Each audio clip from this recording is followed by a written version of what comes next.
안녕하세요. 이제 51번째 시간이 왔고요. 지난 시간까지 해서 우리는 불이익 변경 금지의 원칙에 대해서 앞에 의 정도 살펴봤어요. 그러면 이 불이익 변경 금지 원칙 앞에 본 거부터 해서 복습을 하고 이어서 연결을 해서 나가도록 합니다. 여러분들이 지금 보고 있는 것이 바로 상소 파트죠. 상소 파트의 제1장 챕터 1입니다. 챕터 1 상소가 파트 4죠. 파트 4의 챕터 1 상소 파트에서 우리는 제1절 상소 통칙 여기를 보고 있습니다. 상소 통칙에서 로마자 6번 불이익 변경 금지의 원칙을 보고 있습니다. 이 불이익 변경 금지의 원칙 지난 시간에 제가 그랬어요. 과거에는 많이 출제됐다. 그러나 요새는 출제 빈도가 옛날만은 못해요. 옛날만은 못하고 이제는 간간히 출제되는 그러한 주제가 됐습니다. 근데 불이익 변경 금지의 원칙에서는 우리가 의의를 좀 보고요. 의의를 봐야 되고 취지가 뭔지 이런 거를 봐야 되고 두 번째로 이제 불이익 변경 금지 원칙의 적용 범위가 어떻게 되느냐, 어느 범위까지 적용되느냐, 자 이런 것들을 살펴보게 됩니다. 세 번째로는 불이익 변경 금지 원칙의 내용을 봐요. 내용을 보는데 도대체 그 불이익 변경 금지의 원칙에 변경되는 내용이 뭐냐 하는 거죠. 내용이 뭐냐.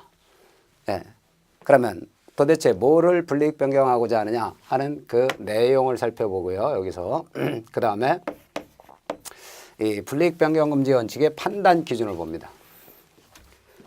판단 기준. 불이익 변경을 어떻게 판단하느냐. 이런 것들을 보고요. 나중에 구체적인 판례를 살펴보면 돼요. 근데 불이익 변경 금지 원칙에 관해서는 판례가 많습니다. 그렇기 때문에 이게 양이 많죠. 교과서 양도 꽤 많은 부분이 되겠습니다. 먼저 우리는 불이익 변경 금지 원칙에 대해서 지난 시간에 필기노트에서 의의를 설명드렸죠. 필기노트를 한번 펴보시기 바랍니다. 59페이지입니다. 자, 불이익 변경 금지의 원칙에 대해서는 이거를 좀 연결해서 이번 시간에 복습을 하고 시작합니다. 불이익 변경 금지의 원칙이라는 거는요. 항상 있죠. 원심의 선고한형과 상소심의 선고한형을 비교합니다. 그러면 여러분 원심이 만약에 상소심이 2심이라면 원심은 1심이겠죠. 다음에 상소심이 3심이라면 원심은 어때요? 2심이란 말이에요. 원칙적으로 원심은 3심이 상소심이라면 원칙적으로 원심은 2심이 됩니다. 그러면 여기서요. 원심에서 선고한형과 상소심에서 선고한형을 비교해서요. 피고인만이 상소한 사건이에요. 원심 판결이 선고되고 나서 피고인만이 상소한 사건. 또 하나는 피고인을 위하여 상소한 사건.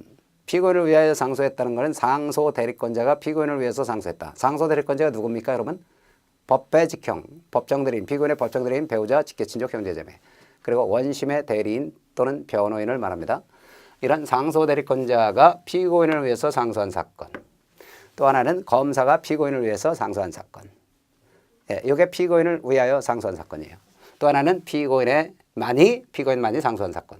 여기서는 상소심에서는 원심이 선고한형보다 상소심이 선고한형은 중하게 돼서는 안 된다는 원칙이에요. 자, 그러면 필기노트에 보시죠. 원심에서 판결이 선고돼 가지고 선고형이 징역 3년이에요. 상소심에서 여기 피고인만이 상소한 사건 또는 피고인의 이익을 위해서 피고인을 위하여 상소한 사건의 경우에 상소심에서 동일하게 징역 3년을 선고했다. 징역 4년을 선고했다. 징역 2년을 선고했다. 이거를 비교해 보는 겁니다. 원심이 징역 3년을 선고했는데요. 상소심이 선고한형이 징역 4년이에요. 그리고 불이익하게 변경했죠. 피고인만이 상소했는데도 더 형이 중하게 됐어요.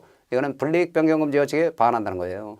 다음에 원심이 징역 3년을 선고했는데 상소심은 징역 3년 동일한 형을 선고했어요. 그러면 적법하다는 얘기예요. 이거는 불이익 변경 금지 원칙에 반하지 않습니다. 불이익 변경이 아니잖아요. 동일하면. 그렇죠?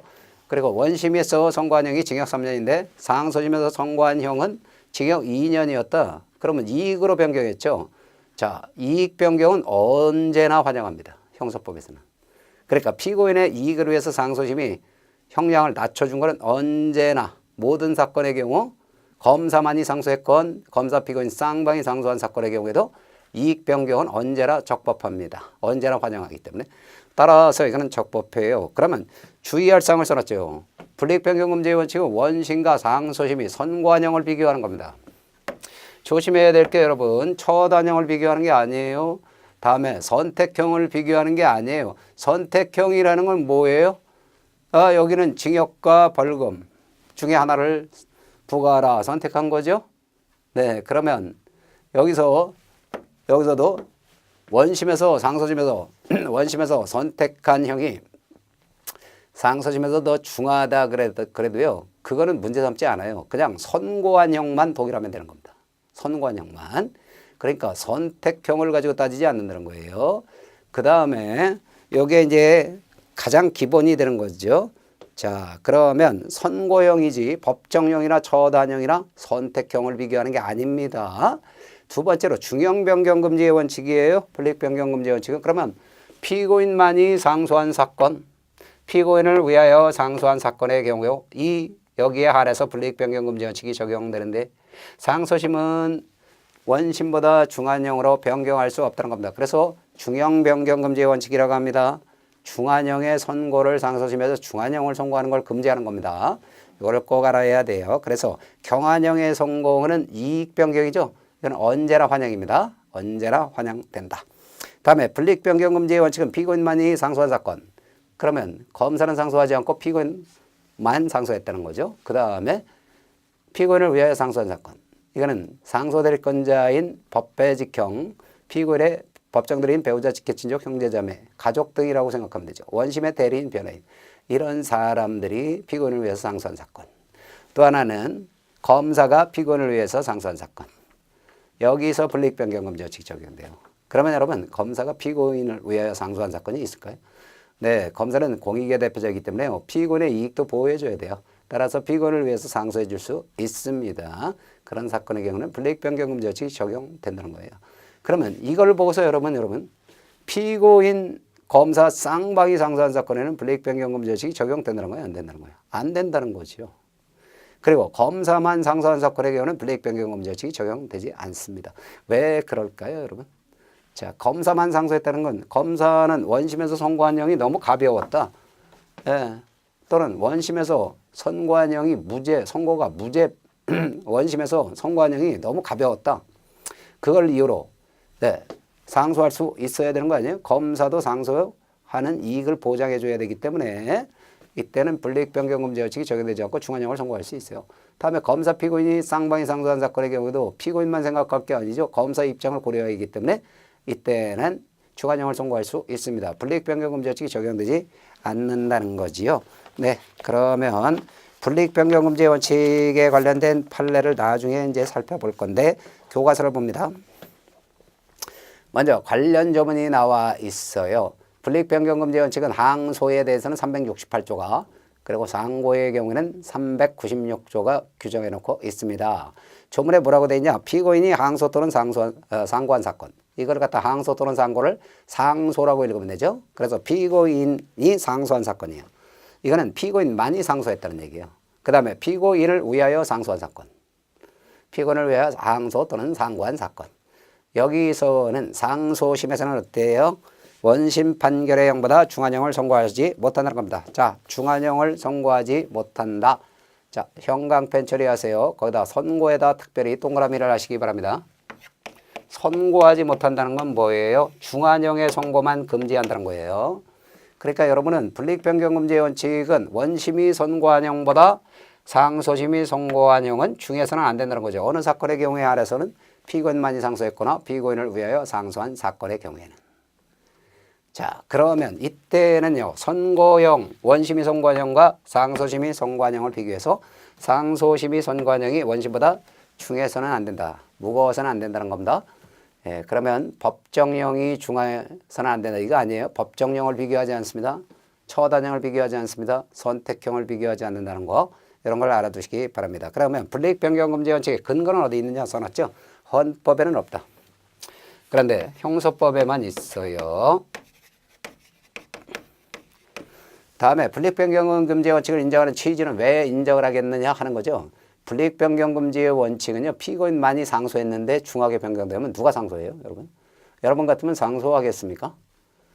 제가 만약에 피고인이라면 저는 상소를 안 할 것 같아요. 아니 불이익하게 변경될 수 있는데요. 마음 놓고 상소를 못하죠. 그렇기 때문에 피고인의 상소권을 보장하기 위해서 둔 것이 취지가 되겠습니다.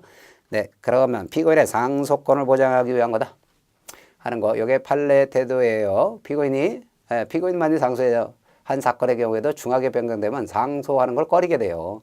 그렇기 때문에 마음 놓고 상소할 수 있도록 상소권을 보장해 주는 거다. 그리고 불이익변경금지 원칙은 판례에 뭐라고 써 있어요? 중형변경 금지의 원칙이다 하는 겁니다. 여러분은 지금 의의는 제가 조문 설명하면서 설명했기 때문에 의의를 넘어갔는데요.